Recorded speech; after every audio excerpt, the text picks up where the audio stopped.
近年香港多咗唔少假日好去處，其中一個消閒熱點就喺工業區，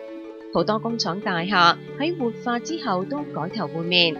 工廈唔再只係傳統工業嘅生產場地，裡面有食肆、有創意市集、有個人工作室，亦都為文創工作者提供聚腳點同表演地方。自經曾經喺2007年提倡發展創意群體，包括活化工廈，將舊式嘅工廈改建為創意工業場地。喺幾年之間，大小工廈以比較相宜嘅租金，吸引到唔少文化、創意同藝術團體進駐，既為呢啲工廈注入活力，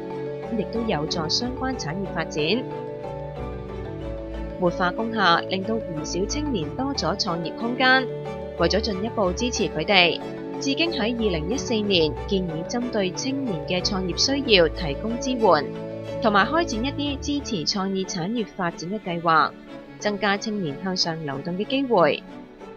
多元同創意係香港未來發展嘅重要元素。創意產業可以促進本地文化同藝術發展之餘，長遠更加能夠開拓新興旅遊熱點，吸引多元高消費客源，令到香港旅遊業得以持續發展。